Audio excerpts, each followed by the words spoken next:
اس دور کے حالات کے اعتبار سے میں اگر اب بات کروں، قرآن کی آیت تو 1400 سال سے یہ اعلان کر رہی ہے وَمَن يَبْتَغِ غَيْرَ الْإِسْلَامِ دِينًا فَلَن يُقْبَلَ مِنْهُ، اسلام کے علاوہ کسی بھی دین کی طرف تم منہ بھی لگائے، توجہ بھی کیے، تو قیامت کے دن پھر وہ سب سے بڑے گھاٹے میں ہوں گے، ہرگز قبول نہیں کیا جائے گا۔ میں بات یہاں سے شروع کرتا ہوں کہ آج لوگوں نے اس کو ہلکے میں لینا شروع کر دیا، چاپلوسی کرتے کرتے، خوشامد دوسروں کی واہواہی حاصل کرنے کے لیے کبھی پوجا پاٹ میں بھی شریک ہو گئے، کبھی ان کی رضا حاصل کرنے کے لیے ان کی محفل میں بھی بیٹھ گئے، اللہ اس کے رسول کو چھوڑ دیا۔ تمہارے دین میں کمی کس بات کی ہے؟ کتوں کو راضی کرنے کے لیے شیر کبھی کتا نہیں بنتا۔ ایک بات یاد رکھو، رسول پاک صلی اللہ تعالیٰ علیہ وسلم کا جو سپاہی ہے وہ ہر گھڑی ہر میدان میں سپاہی ہے، اسے کس چیز کی کمی ہے؟ کس چیز کی کمی ہے؟ جو عزت ملی ہے وہ نام مصطفیٰ سے ملی ہے۔ ایک صحابی ہیں حضرت نعمان، ایک بادشاہ کے ہاں گئے تھے ایمبیسیڈر بن کر کے، ترجمان حضور کے قاصد بن کر گئے تھے، بہت دور ملک تھا، میرے آقا مدینے میں ہے، لیکن جانتے ہو اس بادشاہ نے آپ کے آنے کے لیے ریشم کا قالین بچھایا، سونے کی کرسی لگائی، لیکن وہ صحابی رسول جیسی آئے اپنی تلوار سے انہوں نے ریشم کے قالین کو پھاڑ دیا، زمین پر چلنے لگے، اور کرسی جب سونے کی کلائی کی ہوئی کرسی بچھائی گئی ان کے لیے، بادشاہ نے بہت عزت دیا کہ محمد عربی کا قاصد آیا ہے، سفیر آیا ہے، لیکن انہوں نے کرسی کو بھی ٹھکرا دیا، کہا مجھے دوسری کرسی لاؤ۔ کیوں؟ صرف اس لیے اس بادشاہ نے پوچھا کہ اتنا زیادہ غرور ہے عرب والوں میں، اتنا زیادہ ایٹیٹیوڈ ہے محمد عربی کے غلاموں میں، ان کے سفیروں میں؟ صحابی رسول نے کہا نہیں، نہ یہ غرور ہے نہ یہ تکبر ہے۔ میرے آقا صلی اللہ تعالیٰ علیہ وسلم نے فرمایا ریشم کا استعمال مرد کے لیے حرام ہے، سونے کا استعمال مرد کے لیے حرام ہے، تو میں مدینے میں رہوں تب بھی غلام ہوں، دنیا میں کہیں پر رہوں تب بھی میں غلام ہوں۔ انہوں نے پاس و لحاظ رکھا ہے نسبت رسول کا، تو پھر وقت کے بادشاہوں کو بھی انہوں نے جھکنے پر مجبور کیا ہے۔ کس چیز کی کمی ہے مسلمانوں تمہارے پاس؟ کون سی دولت کی کمی ہے؟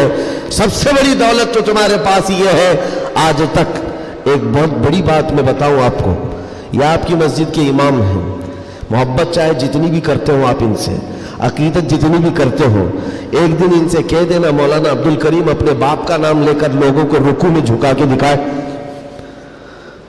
لوگوں کو اللہ اکبر کہنے کی بجائے اپنے باپ کا نام یا بادشاہ کا نام لے کر سجدے میں جھکا کر کے دکھائے، کوئی جھک سکتا ہے؟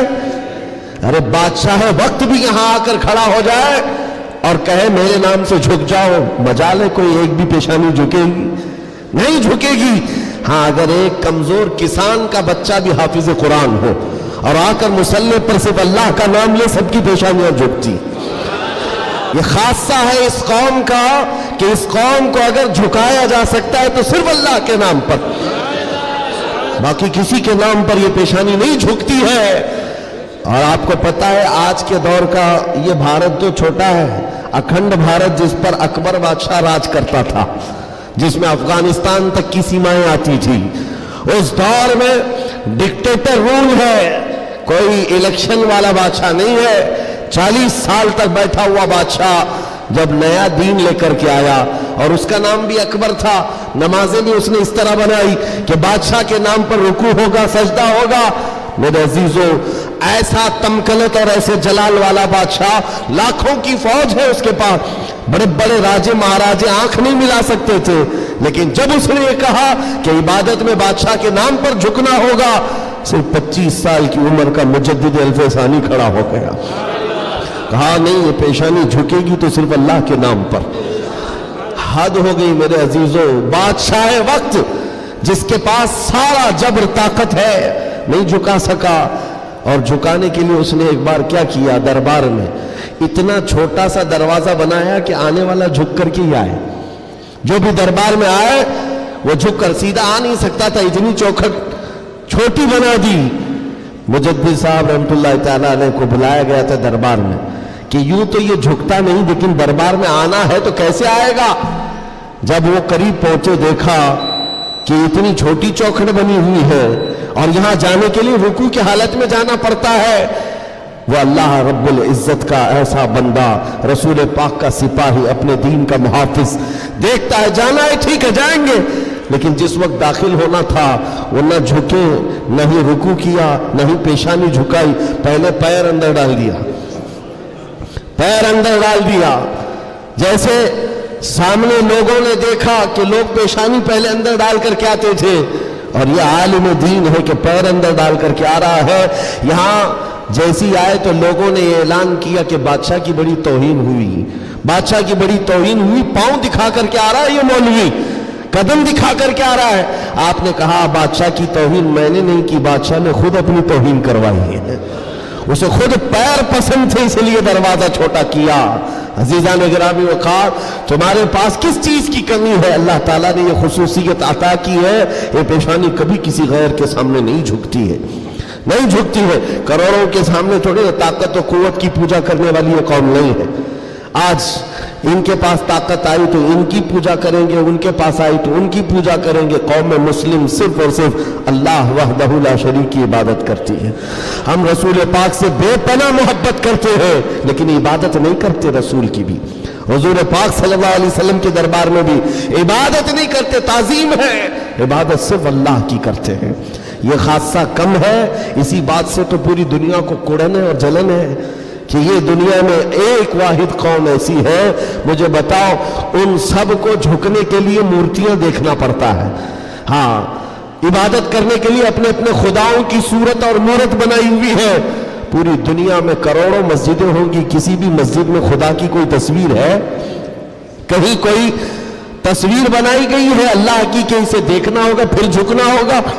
عیسائی ہو کہ یہودی ہو کہ ہندو ہو کہ کوئی بھی قوم ہو، سبوں نے کچھ نہ کچھ مورت بنائی ہے. صرف یہ تنہا قوم ہے جو بنا دیکھے اللہ کی بارگاہ میں سجدہ کرتی. یؤمنون بالغیب، اللہ نے تعریف میں فرمایا ہے یہ غیب پر ایمان لانے والی جماعت ہے، اور جس کا ایمان ہی اتنا مضبوط ہے خدا کو دیکھا کبھی نہیں اور جھکتے ہیں. آج تک امام صاحب کے پیجامے کو لے کر سوالات ہوتے رہے، امام صاحب کے آنے جانے کو لے کر سوالات ہوتے رہے. کوئی ایک بندہ بھی مجھے بتاؤ آ کر امام صاحب سے کہتا ہے ہر دن آپ جھکاتے ہیں کبھی اللہ کو دکھاتے کیوں نہیں؟ کوئی نہیں پوچھتا. ہر ایک کو پتا ہے ہمارا ایمان ہی ہے غیب پر ایمان لانے والی قوم. عزیزان گرامی وقار، اب میں آگے بات کرتا ہوں. جب اتنی خصوصیات تمہارے پاس ہے تو پھر اگر چہرہ کسی اور کی طرف جائے تو میں سمجھتا ہوں دنیا کا بدترین آدمی ہے، بد نصیب آدمی ہے، جس کو اللہ نے سب سے بڑی نعمت دی تھی اور وہ ٹھکرا کر کے دوسروں کی جھولی میں چلا گیا. اسی لیے قرآن کہتا ہے وَمَن يَبْتَغِ غَيْرَ الْإِسْلَامِ دِينًا فَلَن يُقْبَلَ مِنْهُ، جو اسلام کے علاوہ کسی دوسرے دین کی طرف پھر گیا قیامت کے دن ہرگز اسے قبول نہیں کیا جائے گا. وَهُوَ فِي الْآخِرَةِ مِنَ الْخَاسِرِينَ، وہ آخرت میں بہت بڑے گھاٹے میں ہوگا. میں ایک مثال دیتا ہوں آپ کو. ایک جو گھٹنا گھٹی ہے، ایک حادثہ مکہ مکرمہ کا، ایک حادثہ جو لکھا ہوا ہے کتابوں میں. قبرستان میں ایک وہاں پر جب کسی کا انتقال ہوا، ایک صاحب ہیں وہ حاجی ہیں، وہ کہتے ہیں کہ جب قبرستان میں ہم گئے تو دفن کرنے کے لیے قبر میں قبرستان کی ساری چیزیں بھری ہوئی تھی، تو لوگوں نے ایک قبر بتائی. ایک حاجی صاحب کا انتقال ہوا تھا، کہا کہ ان کو اسی قبر میں دفن کرنا ہے. لوگوں نے کہا یہاں ایک عالم دین کی قبر ہے. اب مکہ مکرمہ کے قبر ایسے ہیں کہ 6 مہینے سال بھر کے بعد کھل جاتے ہیں، اور ممبئی والوں کو سمجھانے کے لیے آسان بھی ہے کہ یہاں پہ بھی کھول دی جاتی ہے، جگہ کی قلت ہے. تو جب دفن کرنے کے لیے اس عالم دین کی قبر کھولی گئی تو وہاں وہ عالم دین نہیں ہے، وہ ایک جوان لڑکی سوئی ہوئی ہے، ایک نوجوان لڑکی ہے. تو جو جنازے میں آئے ہوئے تھے ان میں ایک حاجی نے کہا میں تو اس لڑکی کو پہچانتا ہوں، یہ عرب کی نہیں، یہ مکہ کی نہیں، یہ فرانس کی رہنے والی اور کرسچن لڑکی ہے، یہ عیسائی لڑکی ہے. کہا یہ کیسے ہو سکتا ہے؟ ناممکن ہے.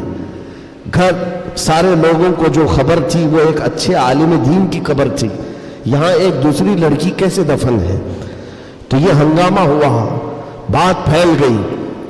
اس کے بعد تحقیق کرنے لگے، جو علماء تک بات گئی تو علماء نے کہا کہ اگر یہ جو بندہ کہہ رہا ہے کہ یہ فرانس کی رہنے والی، یورپ کی رہنے والی لڑکی یہاں پر ہے، تو معلوم کرتے ہیں کہ وہاں حقیقت میں یہ لڑکی، اس کی شکل، تو کچھ لوگ ایک وفد کی شکل میں یورپ گئے اس حاجی صاحب کے ساتھ جنہوں نے یہ پتہ بتایا تھا یہ لڑکی کو میں جانتا ہوں. جا کر کے اس کے گھر معلوم کیا کہ کیا تمہارے گھر میں فلاں فلاں شکل کی یہ لڑکی تھی؟ کہا ہاں، انتقال ہوا تھا، چند ہی مہینے ہوئے انتقال ہوا ہے.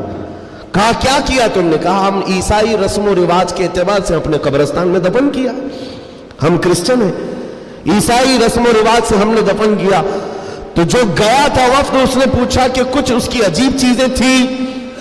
تو لوگوں نے کہا کہ ہاں ایک چیز تھی، ہمیں اندازہ ہو گیا تھا کہ وہ اسلام لا چکی تھی، ہم نے اس کو مارا توڑا، بہت کچھ کیا ہے.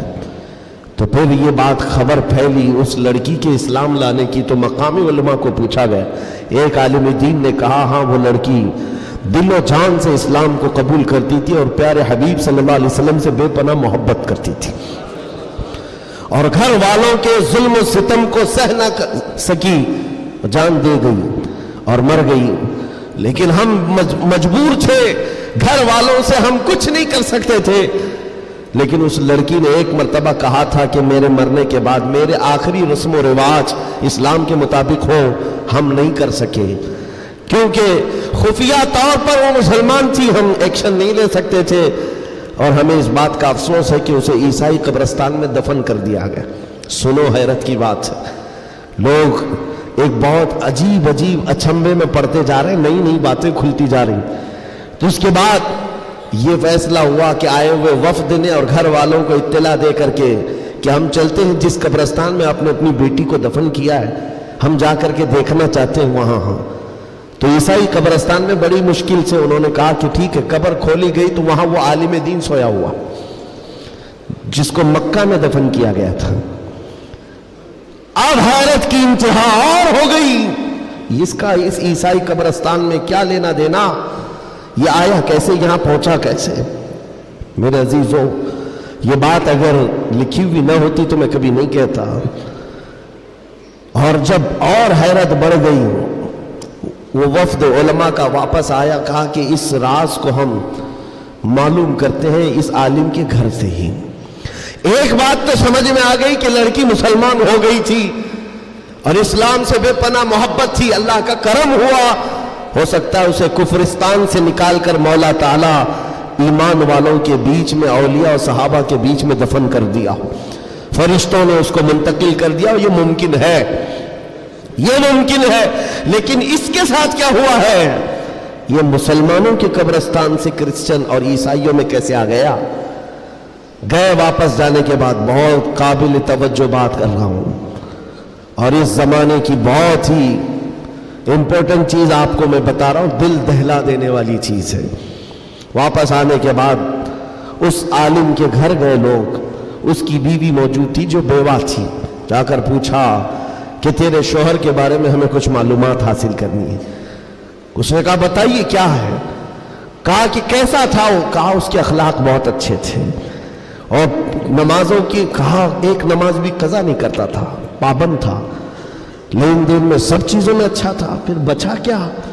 بیوی ساری چیزیں اچھی بتا رہی، مسلمان ہے. بیوی نے گھبرا کر پوچھا آخر اس کے بارے میں اتنی تحقیق کیوں کر رہے ہیں، آپ بتا سکتے؟ تو علماء نے کہا کہ بتانے کے لائق نہیں ہے، لیکن سن لو، تمہارا شوہر مکہ کے قبرستان میں نہیں ہے، عیسائیوں کے قبرستان میں ملا. اس کی قبر میں وہ موجود نہیں. وہ دھاڑے مار کر رونے لگی کہ ہائے کیا ہو گیا میرے شوہر کے ساتھ، وہ عیسائیوں کے قبرستان میں کیسے پہنچ گیا؟ اور جب اس کا غم میں کچھ افاقہ ہوا تو خاتون کہتی ایک بات ہے جو بات مجھے آج کہنا ہے، توجہ. عورت کہتی ایک بات ہے، میرا شوہر سب اچھا تھا، لیکن کیا ہے جانتے ہو؟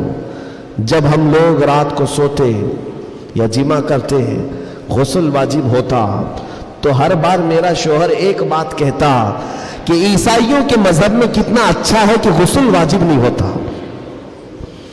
یہ ہمارے اسلام میں ہے کہ بار بار نہانا پڑتا ہے، عیسائیوں کے مذہب میں جو ہے جمع کرنے کے بعد غسل واجب نہیں ہوتا، کتنا اچھا ہے.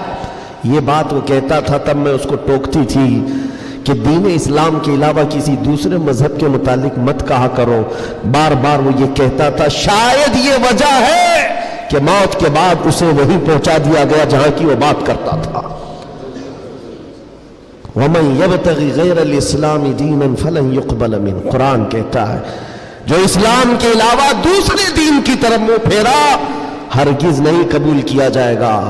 اور میرے آقا فرماتے ہیں من تشبہ بقوم فہو منہم، جس نے کسی دوسری قوم کی مشابہت اختیار کی قیامت کے دن اسی قوم کے ساتھ اسے اٹھایا جائے گا، اسی قوم کے ساتھ اٹھایا جائے گا۔ مسلمانوں، آج ایمان مضبوط کرنے کا وقت آ گیا آپ کے۔ ہواؤں کو دیکھ کر، طوفانوں کو دیکھ کر آپ اپنے دین میں ذرا بھی لچک نہ لانا۔ کلمہ طیبہ پر اگر حملے ہونے لگے تو کیا تم اپنا کلمہ بدل لو گے؟ اذان سے اگر کسی کو نفرت ہونے لگی تو کیا اذان کے کلمے بدل لو گے؟ یہ دنیا اگر تم بدلنے لگ گئے تو اتنا بدلے گی کہ انسان کی بجائے کتا بنا کر رکھ دے، تب بھی وہ راضی نہیں ہوں گے، تب بھی وہ راضی نہیں ہوں گے۔ ہم نے دیکھا ہے ان لوگوں کو جو آج بھی دھوتیاں اٹھا کر کے چلتے ہیں، جوتیاں اٹھا کر کے چلتے ہیں، ان کی حیثیت کیا ہے؟ آج کفار و مشرکین کے قدموں میں بیٹھ کر کے وہ سوچتے تھے کہ سکتہ مل جائے، تختہ مل جائے، ملا کچھ نہیں، استعمال ہوتے رہے، ذلیل اتنے ہوئے کہ نہ اپنی قوم کے رہے نہ اس قوم کے رہے۔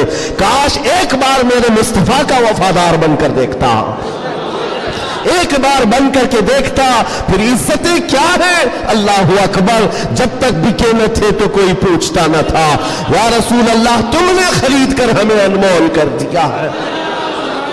حضور کے قدموں میں جو عزت ہے وہ کہیں نہیں مل سکتی۔ تخت کے لیے، سکتے کے لیے جو لوگ اپنا مشن بھول گئے، اپنا دین بھول گئے، اپنا ضمیر بیچ لیے، میرے عزیزوں بہت بڑے گھاٹے میں ہیں، بہت بڑے گھاٹے میں ہیں۔ زندگی میں ایک بات یاد رکھو، اسی لیے میں نے اسی حدیث سے یہ بات شروع کی۔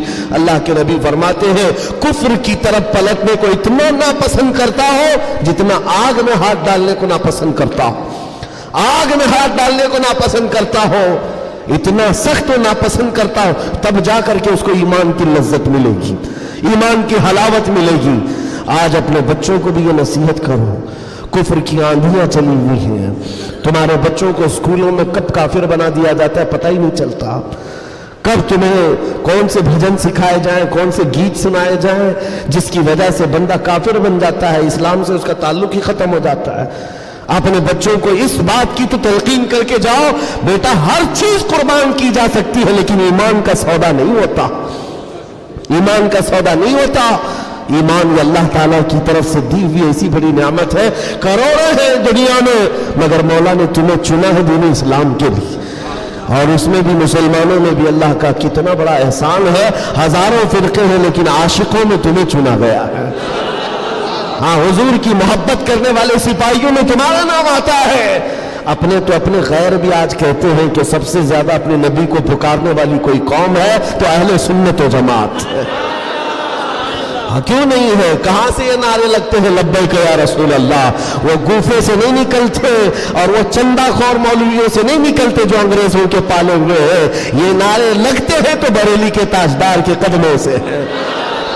جو وابستہ ہے عاشقوں کی جماعت ہے وہیں سے۔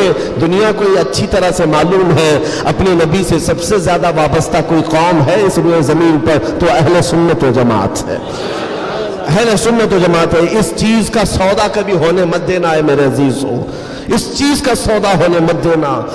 لوگ یہ کہتے ہیں سیکولر بن کر کے جینا چاہیے، یہ بھی اچھا وہ بھی اچھا، میں کہتا ہوں وہ تو منافق ہے۔ پھر سیکولر کا مطلب منافق ہے، دل میں کچھ اور رکھتا ہے سامنے کچھ اور دکھاتا ہے۔ اسلام میں یہ سیکولرزم نہیں ہے، اسلام یہ کہتا ہے لا اعبد ما تعبدون، میں اس کی عبادت نہیں کرتا جس کی تم کرتے ہو۔